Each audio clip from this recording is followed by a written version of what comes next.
Hello, everyone, and thank you for joining us today for our webinar on What's Next, Planning Strategies for COVID-19 Economic Recovery. My name is Elisa Sklar. I'm the VP of Marketing for GIS Planning, and I really appreciate you all taking time out of your very busy days for this very important topic. I am absolutely delighted to have three guests with us today. Leann Hackman-Carty from HackmanCarty Associates, Chris Knight from Wavteq, and Horton Hobbs from Expand Greater Springfield. So I am going to start off today with by introducing Leann Hackman-Carty. Leann is a very well-known and respected expert when it comes to disaster preparation, disaster response, and she is also the founder of HackmanCarty Associates, and some of you may also know her as the head of Economic Development Alberta. So Leann, welcome. I am very happy to have you here with us today, and I want to make sure that we are able to, here we go, I'm just going to send this over to you so that you can share your screen with us today. Sure, I think just let me know when you can see it. I can see it. You might want to maximize it on your desktop so we can see. There we go. That's perfect. All right. Okay, well, thank you very much. I have a brief presentation here. Just want to talk to you a little bit about some of the stuff that I've done as far as community recovery. And here we go. Why is that not working? Sorry, just got to get this moving. Okay, so next. Just a little bit about my background. We're going to talk a little bit about the common recovery challenges and opportunities that communities face. A model that I'm actually using right now based on some of the work that I've done in the past, and we're just piloting it as far as recovering resiliency. Some tactics that you can be thinking about now as far as pre and post COVID recovery, and a few resources. So that's what I'll go over. Just a little bit about my background. I've started my career in the mayor of Calgary's office. So I worked on the economic development side of the equation for him for 10 years. I've been since 2009. Alyssa mentioned, I've been running Economic Developers of Alberta. And in that capacity, in 2013, a third of our province was underwater. And I think it was about 30 states of emergency at the same time, did some work with post-recovery for these communities. And then in 2016, we had part of our northern part of our province was on fire, and a community of 80,000 was, the entire community was evacuated. And I worked with them for over a year on their recovery. So that's kind of what's shaped my perspective on this whole area. And last year I started a YouTube channel just because I just felt like there's so much good information out there. It's just really hard for people to find it though. And when you're in a state of crisis, the last thing you have time for is to find information. So for those of you who are familiar with this, I mean, it's the emergency continuum, management continuum, really overviews those 4 phases. And as you can see, that response phase, that orange phase, is really what we're dealing with right now when it comes to COVID. And hopefully, we're going to be in this recovery phase very shortly. But then it also shows, you know, things we can do in advance to reduce our risk, to be more prepared. So this is really what emergency managers work with in their profession. And yet, as economic developers, as people who are in this field, whether it be on the business attraction or business retention side, these are things that we can integrate into our plans as well. This is one of the reasons I got involved in this area. I just found that, you know, the emergency managers really have their, to a large degree, their act together. They understand how to respond. They bring in the military, whoever, you know, the fire, the police, whoever needs to be there on the front lines, and they deal with the situation and they get on with it. They leave when it's done. The problem is when they leave, everything falls apart, and that's recovery is really tough. That's probably out of the 4 phases, I think this is the toughest. And this chart is actually from FEMA, so it shows how when a disaster happens, right after you're doing short, intermediate, and long-term recovery planning. So it's not the kind of thing where, you know, on day 5 we do this, on day 12 we do this. This is what recovery looks like. And the fact is that in my experience, nobody's in charge of this phase, and there's very little money put towards it, and it can take a long time. So, you know, that's why recovery is so complicated. In fact, one of the communities I was working in here, High River, they were flooded in 2013, the entire downtown, and they are still recovering. So that is, you know, 7-8 years later, they're still in recovery. So, you know, to think of communities, when you think of COVID, if people say, well, you know, in 6 months, we'll be all back to normal. I'm not so sure. There's going to be some long-term impacts here that we all have to think about in our jobs, in our profession, in our communities, and that's why things like today, they're so valuable, because you can start thinking about what it's going to look like. Common recovery challenges, I mentioned, no one's in charge, no money. There's going to be the mental health trauma piece that's very significant, I think, in this situation. Everyone I've talked to post-disaster, any kind of disaster, you can't go through something like that and come out the same on the other side. Something has happened, something will trigger you in the future. So just be mindful that people are going to have, you know, businesses are going to be feeling this, communities, leaders, all of us will be feeling this. Supporting and retaining businesses, that's going to be the big thing. And I know all of us are really concerned about that right now, especially this impact on small businesses. In a normal situation after a disaster, it's like 1 in 4 won't reopen. I don't know what the stats are going to be for COVID. It's kind of scary, but at the same time, we can be doing something proactive now to help them so they don't fail. Some of the opportunities that I see after this, there is going to be an opportunity for us to regroup and reconnect, refocus our efforts to stop that impact from spreading further, building back better. Maybe there's things that we were doing before that, you know, we're thinking maybe that's not the best way to approach it. Maybe there's a better way to do things, and integrating all those recovery efforts across the various sectors. A lot of times the private sector has not been fully engaged in government recovery, and it's really important, especially this time, I think, that everybody works together. One of the things that in the US with FEMA, they talk about that whole of society approach, and I think that is exactly what all of us are going to have to do on this one. Sorry. So just briefly to kind of this last part of my presentation is really around this model that I've been piloting here in Canada, just outside of my city of Calgary. And this is based on a lot of the models that I was researching for the floods, for the fires, for some of the other work I've been doing. There's so many models out there for recovery and resilience in the long term, but they're very complicated. And I really fundamentally believe it has to be simple, or nobody's going to get it and nobody's going to be able to do it. And so this is just a very simple model we're piloting here, and it's called Resilience Ready. And it's really having a community, first of all, they've got to be committed to this piece, to being resilient over the long term, because we're learning from our mistakes, but we're trying to figure out how we're going to recover better, how we're going to be better in the long term. And it's a big, widespread engagement process with your key stakeholders.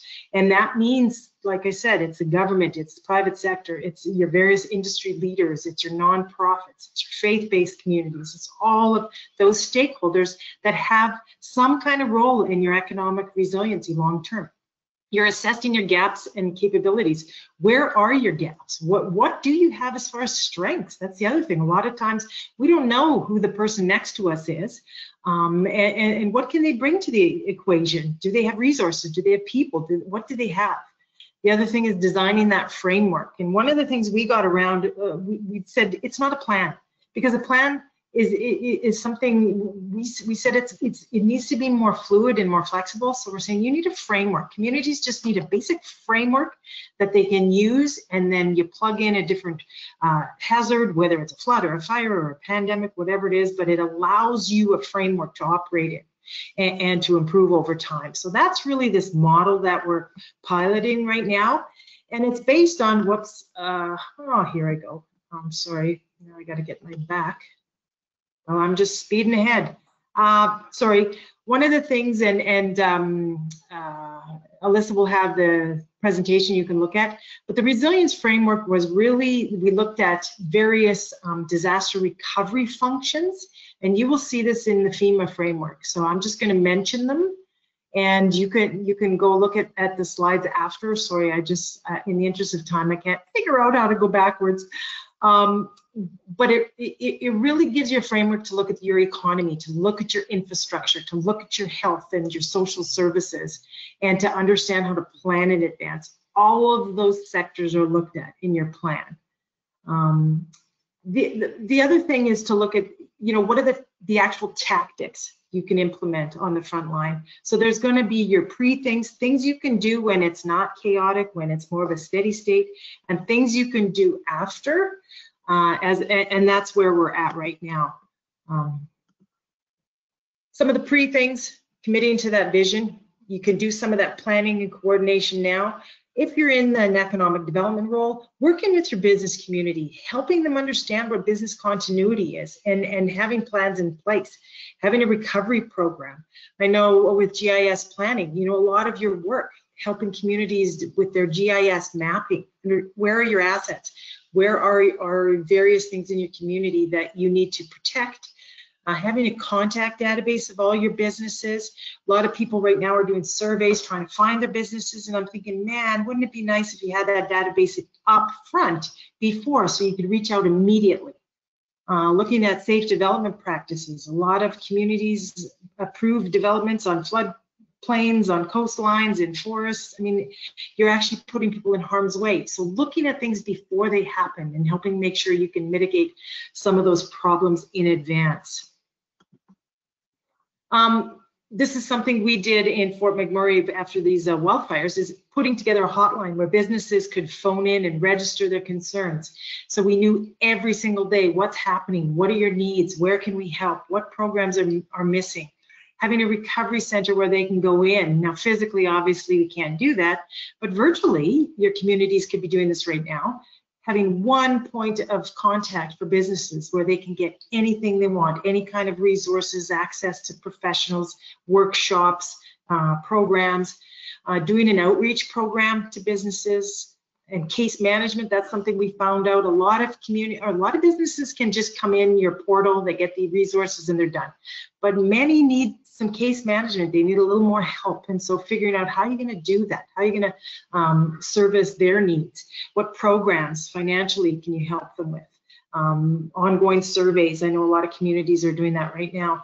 And that Build Back Better piece, thinking about, so yeah, all of us are stuck in our homes right now. But when we're open and ready to get out there, what are we going to look like? Are we going to build back better, or just try and go back to what we were? I think there's a lot of discussion right now of people saying we have to be better. This can't continue. And obviously on the economic diversification standpoint, I'm looking at your clusters and building your strengths. Where do you have strength? Where can you have future opportunity? What about your workforce? Things like that. So just resources briefly, and these, like I said, will be on my presentation. These are just ones that I've developed over the past few years, because when I was doing Fort McMurray, I was very frustrated because I could not find good resources. So I thought, if I can't find them, then it's going to be hard for others. So I'm just going to make them. So there's a few resources there for you. Some of them are free for your use. These are ones with EDA Alberta is the organization I run, and we have a course that we're offering. We're actually trying to get it online over the next few months because we can't do it in person, but really equipping communities for how to prepare, recover, respond. Toolkits. For those of you in the US, which I think most are, restoreyoureconomy.org is another great portal where you'll find a toolkit, lots of webinars, best practices. And then the Institute is where I'm working with, they're out of Washington, and we're doing that Resilience Ready project. So I think, sorry, I feel like I've rushed through, but here's my contact information. If you do want to reach me, like I said, Alyssa's going to have the presentation, so the slides you can feel free to use. And you know, I don't want to leave you with a negative view on recovery, because it's actually a huge opportunity for us. And I just think that if we grasp it now and we start to plan now, using best practices and what works out there, I think we can come out the other side far stronger. So that's it, Alyssa. Thank you so much, Leann. I really appreciate that. Very thoughtful presentation. Clearly, you have a lot of expertise on this area. And I also appreciate that you'll be willing to share your slides with us. And so what I'm going to do is I'll take the slide deck you've sent me, put it on SlideShare, share it with everyone as a link so that they can take a look at it at their convenience when we get the link tomorrow. And so next, actually, I just realized that I'm going to make Chris our presenter next. Sorry, Horton, I accidentally sent that over to you. So I'm going to send this over to Chris Knight from Wavteq, and he's going to talk to us about planning strategies, I guess from an FDI perspective, but I know Chris, he's got a lot of things that he can talk to us about. So looking forward to hearing from you, Chris. Thanks, Elisa. Hopefully you can all see my screen now. Yeah. We can, yes, thank you. Okay, so as Lisa mentioned, today I'm going to keep the focus of my presentation all in foreign direct investment because it's really where we focus on. So just trying to make sure my slides are working too. So just, I'll not go through who we are, but Wavteq is a specialist FDI consulting firm. We're working with IPAs or economic development organizations all around the world in all aspects of their work, from lead generation to strategy development. So today I thought I would break a presentation into 3 parts, looking at the current conditions in the key FDI source markets. So this is using our in-market teams and finding out what they're hearing on the ground. Then a look at some data in terms of what is the impact we've been hit by, and then a few recommendations. So I do have quite a few slides, so some of them I'll skim through, but as Leann said, you'll have access to this. So I thought, looking at markets, let's start with the number 1, China. You know, and these quotes, they were from the very beginning of April. So if I tell you what they told me today for this, is that China is getting back to normal. People can go about their meetings and travel to do meetings right now, and companies are now looking at their FDI future plans. The difficulty is still that we can't travel there. So we need to get around that, but China is now starting to open up. Korea, they're expected, our team in Korea expect within the next probably 2 to 3 months at this stage that FDI activities will be postponed until then, although we're still finding a few leads of companies who are looking at the longer term. Then I'll not go through Europe. As you know, most things are cancelled here right now. India has actually been less impacted than other countries for their FDI because there is so much virtual engagement already happening there. There's a lot of e-commerce software companies, so India is a market to keep an eye on.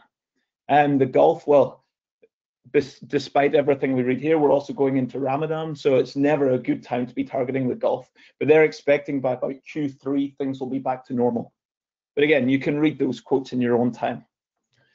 If we take a look at the impact to the FDI market, so what is happening within the market? And we can see I've got my data here from 2018 to 19 to 20. And from 2018 until 19, FDI went up by about 1% in total. So very little, it's pretty much the same. In Q1 overall versus Q1 this year, it dropped 20%. But when you look at March alone, numbers have dropped over 50%.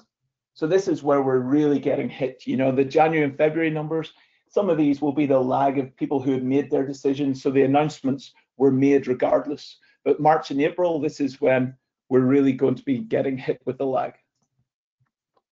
We've then done some scenarios for the impact of the COVID-19. So as you can see, everything was going great until 2018 with about 18% growth. Then we've come up with 4 scenarios. So pre-coronavirus, we had predicted that FDI would go up about 1%. When we looked and thought containment could have been done in Q2, we thought, okay, we're going to be about 11% down. If we thought it could be contained in Q2, but leading into a global recession, we thought around 25%. But in reality, we're now looking at around a 40% decline expected this year, which is also in line with what the UN and UNCTAD are telling us. Looking at the US, the US was hit a little later than others, so the decline has only been about 20% so far. But when we take a look at where the FDI to the US is coming from and how this has changed, it's pretty interesting to look at the countries which have become more important. And those are Japan, Australia, and India. You know, if you look at why, Australia and India, they've got quite strong tech sectors, e-commerce, which is one of these resilient sectors, which I'll be going into in a few minutes. Also with Japan, you know, Japan companies are under pressure to invest more in the US, and generally FDI from Japan has been growing lately. Also, you'll probably have seen in the news that Japanese firms are being incentivized to remove manufacturing from China. So they're needing to look at new bases to put these different operations in. So, you know, I think for us, Japan would definitely be a market to keep an eye on. Then I thought before I go in and look at the actual sectors which are growing and declining, I would show you some of our analysis. So in terms of what we think will be hit the most in FDI with the major declines, it's pretty obvious, but things such as tourism, automotive, aviation, real estate, coal, oil and gas, the things which are taking up all the news every day. In terms of minimal decline, we've got agribusiness and consumer goods. People still need consumer goods, and in fact, a lot of that is increased. I looked at a lot of the e-commerce purchases recently, and some of the biggest growth are on bread makers. They're on home gym equipment. So there is still a lot of opportunity in the consumer goods. Of course, pharmaceuticals and medical devices are still continuing to grow. And at this time, financial services are getting more and more important in each country. Things which we've been seeing and we predicted there could be a growth in, it's things like the R&D, digital technology, cybersecurity, and e-commerce. And these are some of the things that we would encourage economic developers to look into. In terms of what has been happening in the US this year, year to date versus last year, you can see real estate has dropped from 7% down to 2%. Last year, aerospace was ranked as the 9th most popular sector. Now it's not even in the top 15.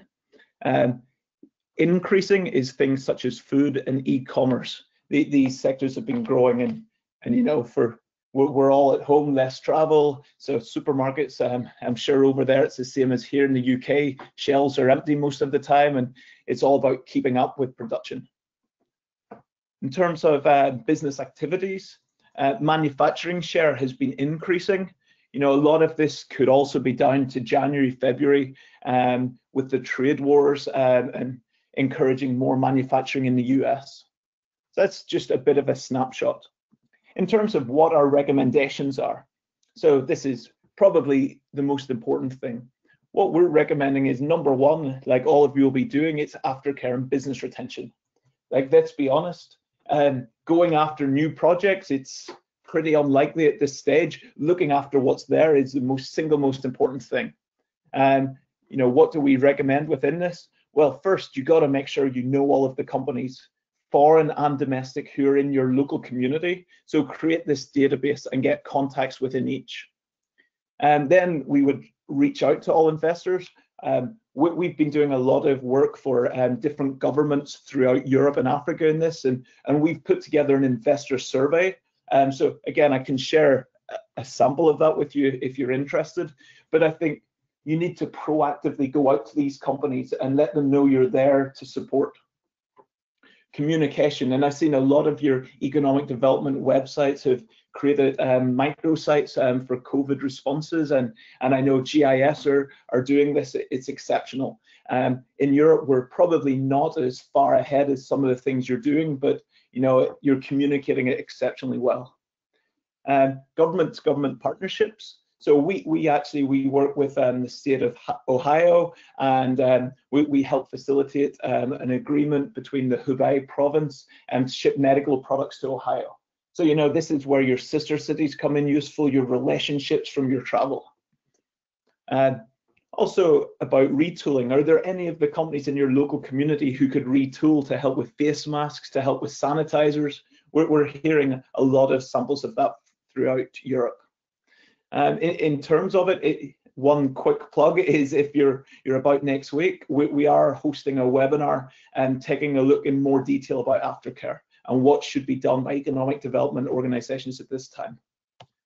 Another thing you can be doing at this stage is updating your investment promotional strategy. You know, you've got some downtime, work on your value propositions, work on your sector strategy, your go-to-market strategy. Are you targeting the right countries with which supply the right sector of projects? Should you be revamping this? This is the sort of time you can be doing it and spending time updating your website or whatever else you might need to do. We also believe now is the time for different types of upskilling or introducing new tools to your organization, whether it be CRMs, learning new things on your website. This is a perfect time for learning management and education.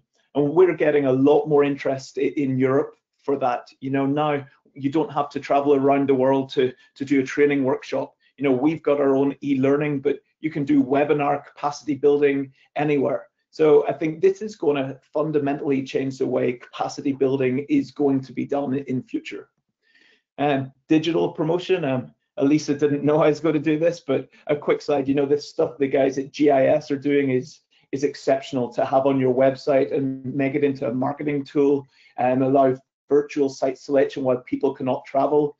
You know, Golden Shovel in the States, they're doing virtual reality. If you can't meet with companies in China, the second best thing is sending them a headset and having a virtual meeting, because these companies are wanting to grow. So, you know, it's a time to be thinking outside the box. Now, my last one is actually focusing more on your corporate intelligence. You know, have a stronger focus on strategic targeting. And again, this is only our opinion, but right, there's over 300 million companies in the world. Typically, you would go to these large trade shows to meet thousands of companies at once and build up your pipeline. Well, you can't do that anymore, and you can't do it for the foreseeable future. So it's time to evolve. And now we need to strategically identify companies. We're going to be missing out this middle section, and we need to look at, well, which companies are the right fit for us. I'll not go through all of this, but you know, I've got what you should look out for in a company, whether it be their signals, whether they're a hot lead, good combat indicators. You should be now picking companies you want in your community rather than having a chance meeting at a trade show. Then the next step, well, how are you going to meet them? No longer do you do farm tours, trade shows, seminars, face-to-face meeting. So in the short term, that's all out. We need to be looking at things such as direct calling, email campaigns, social media, surveys, and rethink how we're going to engage with these companies. So our key advice is to keep an eye on the world, right? Because every source market is going to recover at different times. So you need to have a flexible approach in this. You know, if all you're focusing on is Europe, you might want to have a look at Asia because it is opening up much faster than Europe is going to. So it is worth taking a look at a 3 and 6 month strategy for your economic development organization when you're going to ramp up your proactive business development again. So that's it from me. So I'll pass back to Lisa. Thank you so much, Chris. I appreciate that. Lots of things to think about there. I'm looking forward to some of the questions that we're going to be getting, and I appreciate you also looking at the different trends. So it really gives us some data that we can actually work with in order to proceed. So our next speaker is going to be Horton Hobbs, Vice President of Economic Development at Expand Greater Springfield. And Horton, if you're comfortable sharing your webcam with us, then I think we can let you chat with us about what actually is going on in Springfield and tell us a little bit about what's happening on the ground for you and your team. I think you can you see me okay? I don't actually see you. Let me see what happens. Now I can see you, but let's see how we make sure everyone can see you. Maybe I need to make you the presenter. Nope. Let's see. I think Maybe. that's maybe what we need to do. Let me see if I can turn this over back to you. I don't think anyone else can see you, so let me try and Well, maybe people They're not missing much, so it's okay. Okay. All right. It looks like we probably can see you, so that's great. So that's wonderful. If you don't mind, tell us a little bit about what's happening for you. Yeah. Yeah, well, thank you, Elisa, and thank you to Chris and Leann. Great perspectives, and appreciate the opportunity to maybe share a little bit of boots on the ground. So again, I'm in Ohio. My name is Horton Hobbs, been Vice President of Economic Development. We're actually a three-headed monster. We have a Chamber of Commerce. I'm the VP of the Chamber of Commerce, but my focus is on economic development. So the Chamber side is traditional member based organization, membership revenue, sponsorship revenue, event revenue, those kinds of things. We also have a Convention and Visitors Bureau that's under our roof, so you can imagine with the downturn in travel and tourism, that certainly is going to take a hit, both short term, but probably certainly midterm, if not long term. And then the third leg of the stool for us is our economic development. And what we find, and we're in Ohio, so we're kind of right in the middle of the Midwest and right on I-70, so southwestern Ohio between Columbus and Dayton, right on I-70. So we're kind of central. Our economy is very much driven on manufacturing, food, logistics, distribution, professional services, what many communities claim to have strength in. We're very similar in that regard. But you know, I think one of the competitive advantages, if that's the right word, or at least one of the strengths that we've had organizationally, is that because we are integrated and we have three entities, communication has been a strength of ours, and it's really the hallmark of at least the old Chamber of Commerce. And so we've really tried to leverage that in this time. We've gone from doing traditional meetups and those kinds of things from member support to now hosting webinars. We've become overnight masters of Zoom and GoToWebinar and all the other technologies. And I'm waiting for memes to come out with like people with Zoom necks and webinar necks where they're all hunched over, but that seems to be the new norm. But what we found out immediately, day one, literally when our state declared an emergency and went on lockdown, we put our county commissioner, the president of our county commissioner, we put our health commissioner and our city manager on a live web chat, and we just started talking to them and asking questions live and having some dialogue so that folks in the business community had a sense of understanding of how we were dealing with it as a community. You know, I've been asked to talk a little bit about how economic developers are dealing with this, but I think more important, how we're going to deal with this moving out of this virus. I think this has changed the dialogue for all of us for certainly the foreseeable future, and if not much longer. I think in this time, what we've learned and what we've been reminded of multiple times is that our relationships today, and the relationships, frankly, that we built pre-coronavirus are ever more important. That's an evergreen thing as an economic developer you can be focused on, building strong relationships. I always used to talk about, and I always still talk about, economic development as a contact sport. We're not doing our jobs if we're sitting behind our desks. We need to be out with our companies. We need to be out with our partners and constituents. But the reality is, it is no longer a team contact sport. It is a team sport, but it's not a contact sport in the strictest of sense. But the unfortunate thing is, from that perspective, is humans are creatures of interaction. We need each other in many cases. We need each other to bounce ideas off of. And so we have to turn to technologies in ways that we hadn't maybe thought we would need to as directly as a profession. And so we're doing that with Zoom. We're doing that with GoToWebinar. We're doing that. We're hosting conversations. We've broken our companies up into segments, and we're having industry sector specific conversations. And it's really non-scripted.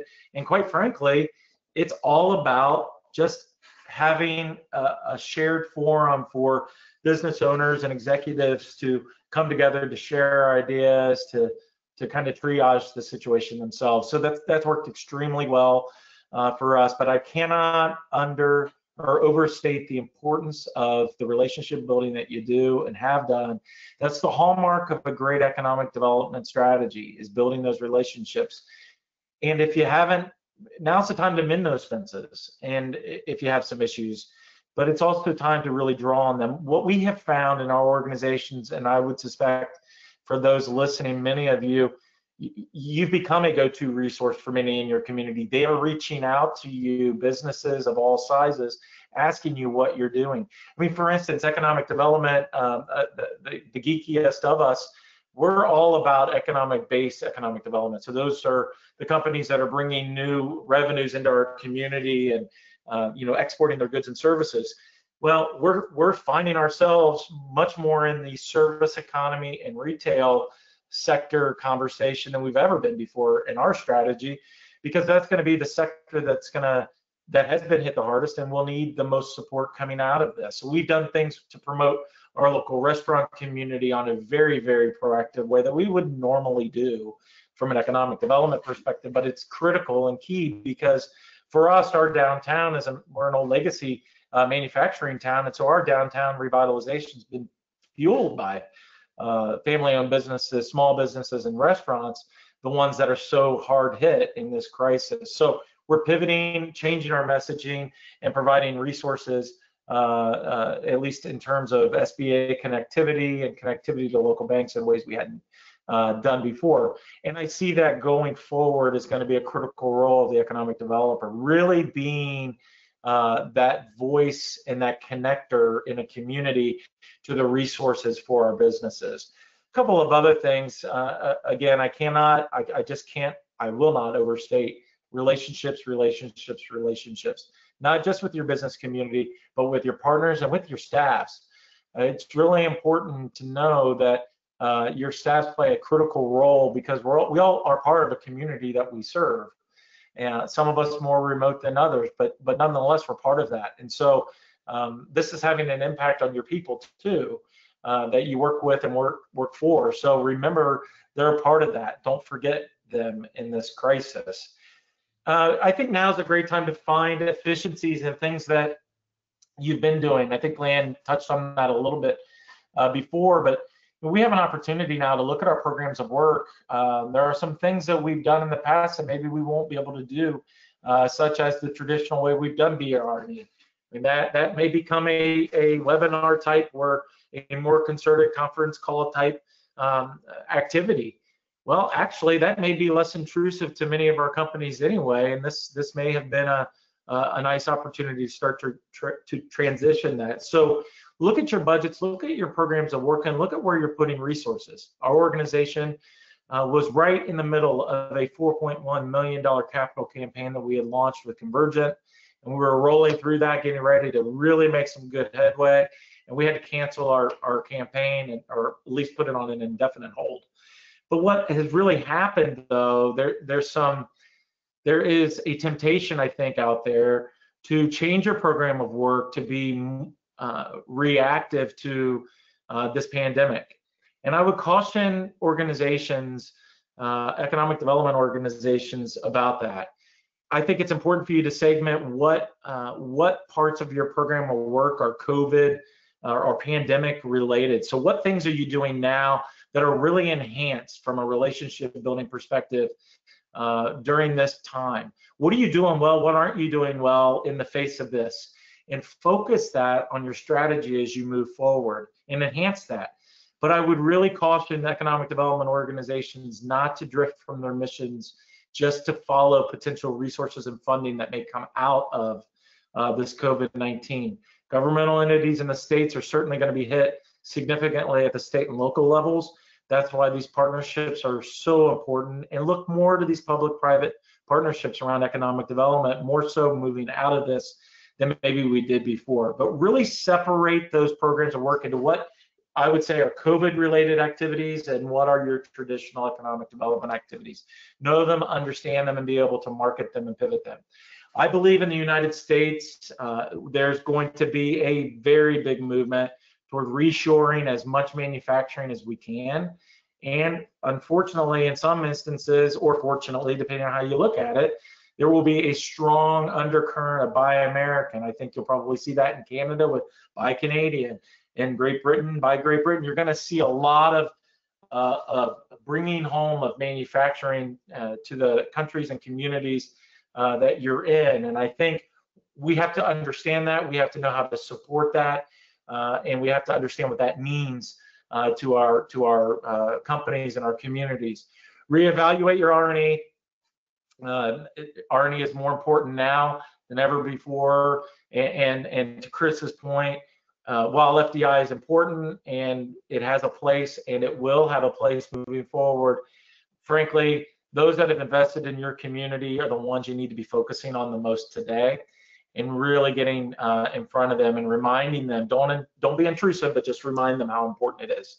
And then my final piece, my final suggestion, and again, Elisa didn't know I was going to do this either, but really, really, really focus on technologies to enhance what you're doing. We have found, because of the COVID-19 resources that GIS Planning has deployed, really without our knowledge initially, and now we have fully incorporated their new technologies into our website.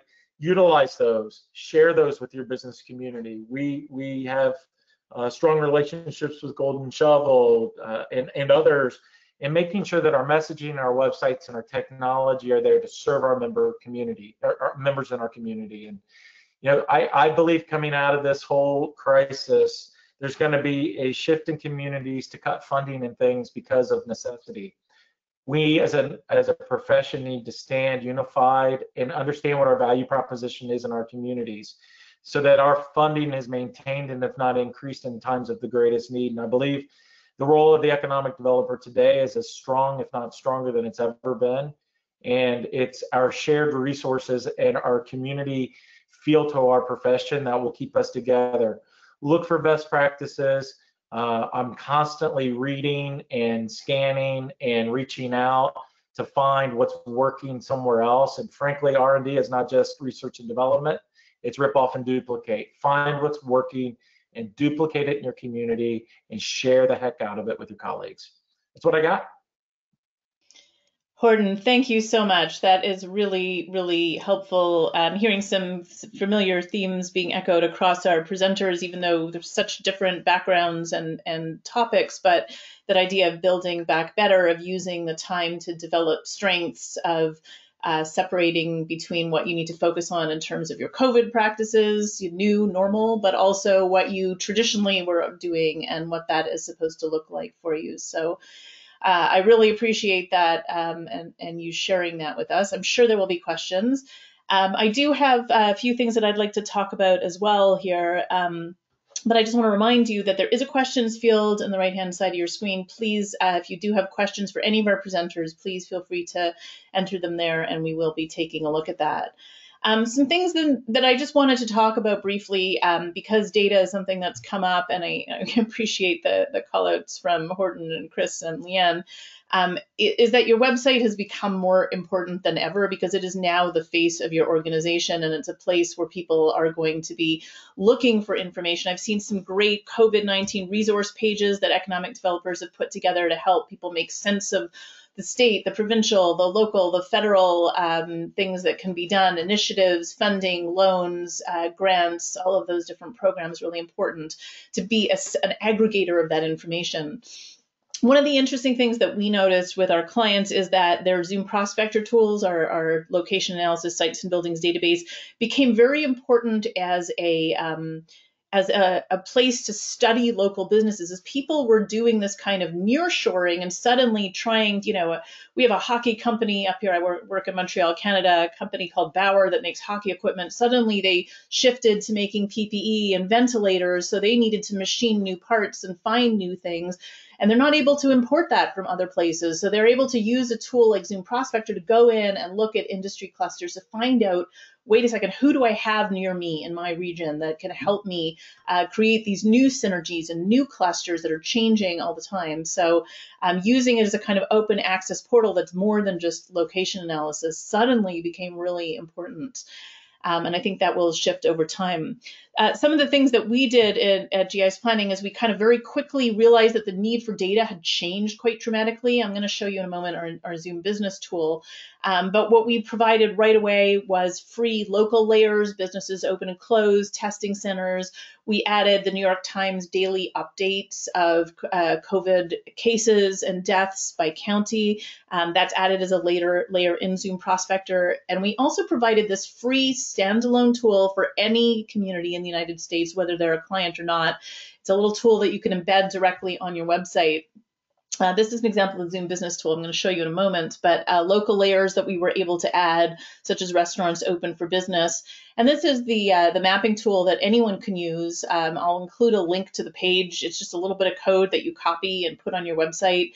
It includes Shimura's Jobs EQ Job Loss Vulnerability Index. In addition to COVID cases, this is the New York Times daily updated data on total cases and deaths per population. We also actually have added new AGS unemployment data, because of course all the projections and the data we had about employment and labor force that were perfectly valid 8 weeks ago suddenly flew out the window. So we're really proud to be working with Applied Geographic Solutions, AGS, in the US, because they were quickly able to pivot and provide some new figures of unemployment by data that we've put into these tools and into our clients' tools as well. The other thing that we did was we added this COVID-19 data center that is available to everyone in the US. Again, I keep saying the US because we're struggling to find this kind of data with this level of granularity for our Canadian and European clients. If you have a data source, please share them with us. We're happy to do this. But it now becomes possible, and this is a public link, also happy to share with you, to go in, pick any state, and then look at all of the counties in that state. And you can download these charts, share them on social media. Again, this data is downloaded every single day.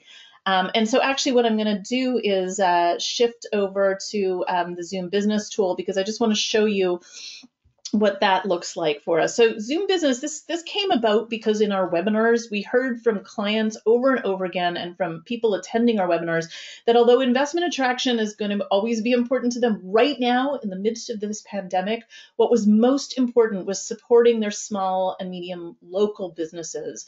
As Leann has said before, we know that these guys are in danger. Many of them do not have the cash flow or ability to maintain operations, having to shut down for weeks or months. No one knows what the new normal is going to look like.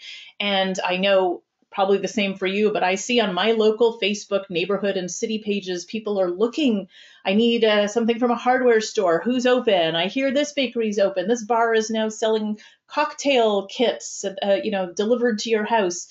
That new normal, everyone's trying informally to capture that. So we came out with this new tool that we just formally launched a few days ago. It's called Zoom Business. It looks like Zoom Prospector, but actually what it does is it just lists, is a mapping directory for businesses that are open during the pandemic. So people can come into this space and you can go and look for, the restaurant or the grocery store or the hardware store. And then you can go in and see details about maybe what it is that they've got open, what it is you're looking for. We will also map health facilities and testing sites. And that detail then is something that you can go in and find information about on that. So we have lots of fields they can enter. We don't show empty fields. Are they offering curbside pickup? Is it takeout? Is there delivery? Is there a new website? Is there a gift card stimulus program or a GoFundMe that has been added?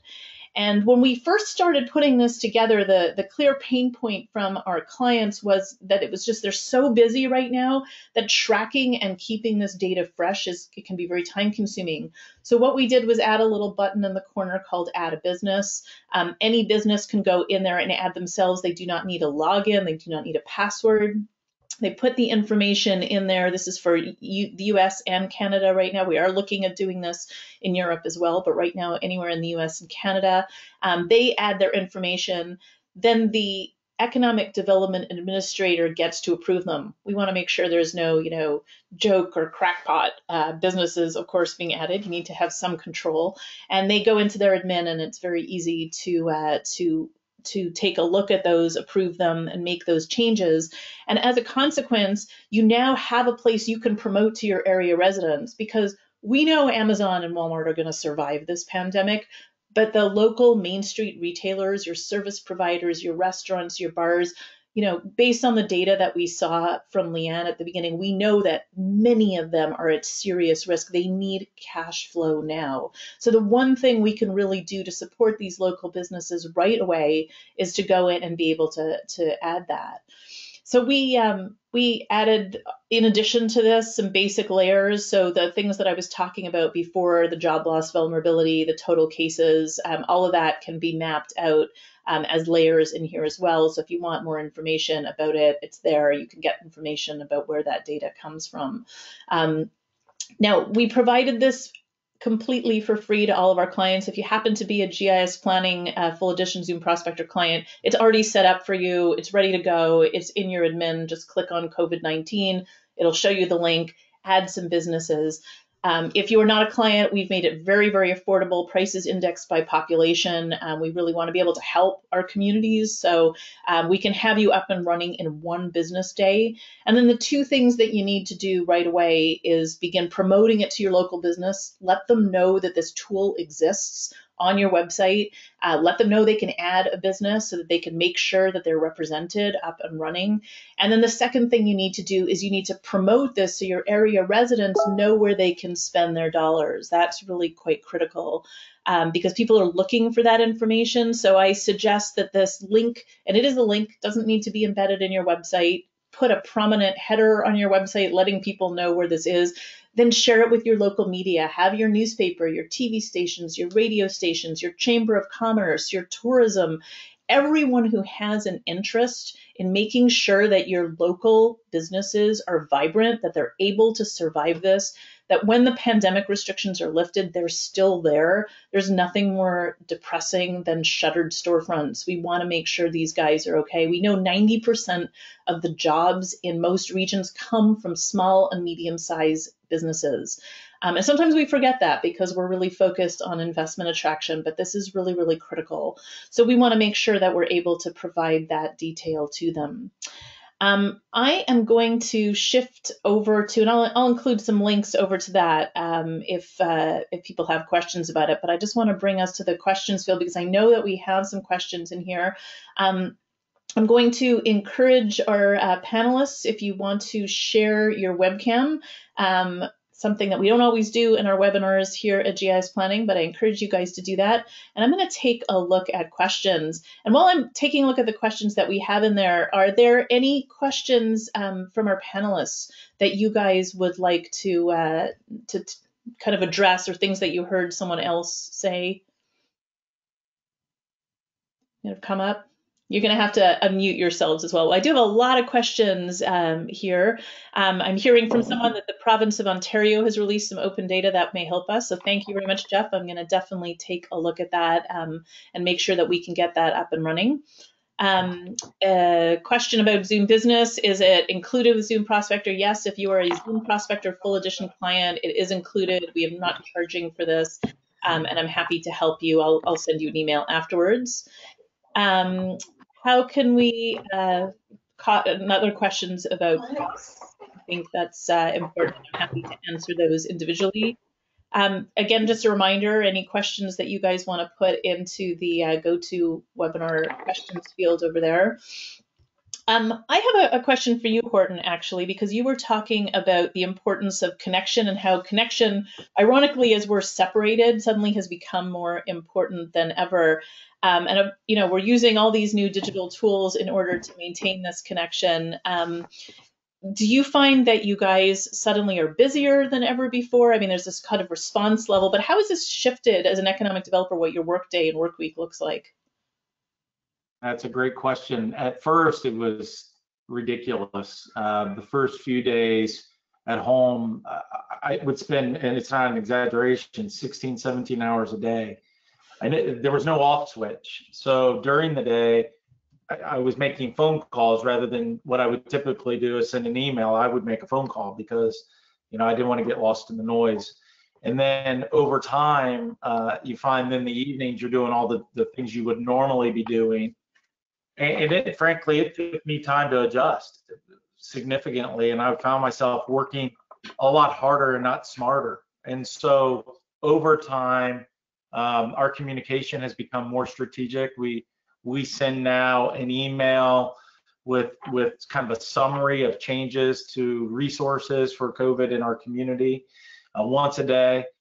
We're facilitating webinars 1 to 2 times a week, and then it's just hand holding. It's just texting more than emailing, and calling more than texting, if that makes sense. So less emailing now than I have done in a long time, and just going back almost to the old-fashioned methods of communication, which frankly has been refreshing and something I really cherish. So. Thank you. I've had a number of people, as you were speaking, Horton, saying, yes, I've been working harder than ever. People seem to be agreeing. One of the dangers, I guess, of working from home is that you never go home from work. So it becomes harder to kind of have parameters on what your workday actually looks like.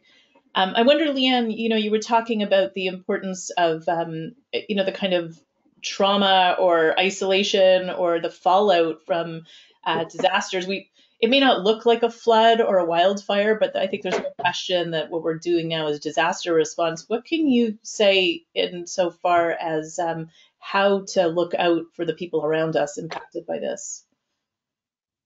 This is a big topic, and it's normally not one you think it's going to be economic developers are going to talk about.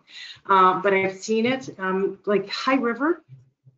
She told me 2 years after the flood, 70% of their workforce turned over from stress leave. They were on the front lines, and they looked for other jobs, because not only were they dealing at an individual level, but they were on the front lines having to smile and go rah rah rah, and it was tough. And so meanwhile their lives falling apart. I was in Puerto Rico in November, and a friend of mine was talking about the hurricanes.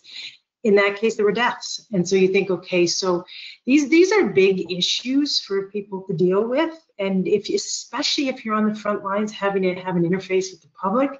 So I think in this particular case with COVID, I think because it's kind of unseen and we're all so isolated, I think that this one's going to be even, in my opinion, more important that we watch our own mental health and our families' mental health and our colleagues, our suppliers, our customers, whoever it is.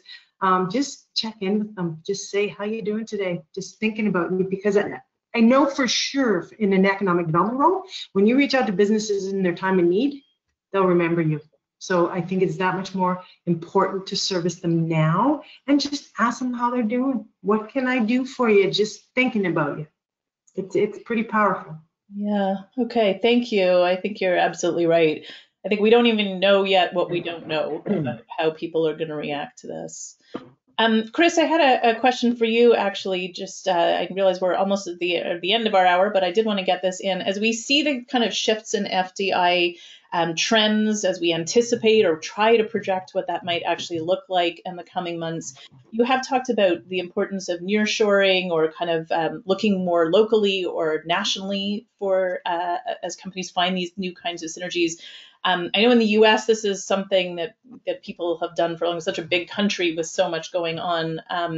What advice would you have for economic developers who are trying to anticipate, respond proactively, maybe nurture that different kind of, I guess, nearshoring or whatever we want to talk about it, when foreign direct investment falls off or isn't as likely to happen?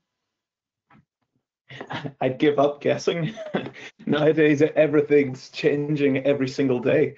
I think, a lot of these major projects, they might split up and have multiple supply chains rather than just having one major supply chain, because if certain countries are locked down around the world, then they can still continue to grow. Whereas if all their eggs are in one basket, that seems to be a problem. I think if you keep an eye on the news, you're going to see a lot of interesting incentives which are coming up around the world. I mentioned Japan, but their government are incentivizing any company to leave China that does manufacturing. Well, and you're going to get a lot more of this. So we started, as soon as that was announced, we got a phone call from Malaysia. Guess what? We want to target every Japanese company in China. And if you're keeping an eye, every day I'm reading of new interesting schemes for reshoring so businesses continue to grow. So I don't think I have the answers, but we're learning a little more every day, and keeping your ear to the ground, and as Horton says, keeping in contact with the companies. And Leann mentioned it too. The more you keep in contact, the more they're going to tell you. They're going to find out supply chains, what their issues are, and how you can help them in these issues by maybe bringing some of the supply chains home or to wherever. Mm-hmm. Yeah, thank you. And I know at Wavteq, one thing you guys are really good at doing is monitoring what those signals look like. There's so much flux happening right now that it is really difficult to just guess. So we need to just be looking at the data as it emerges and making those kinds of informed decisions about what's likely to happen.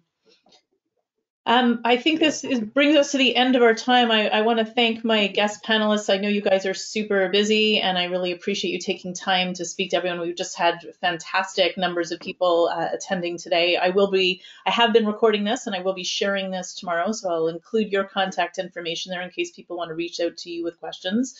I want to thank all of our attendees also for taking time. I wish you all to be well, stay safe, and good luck with everything.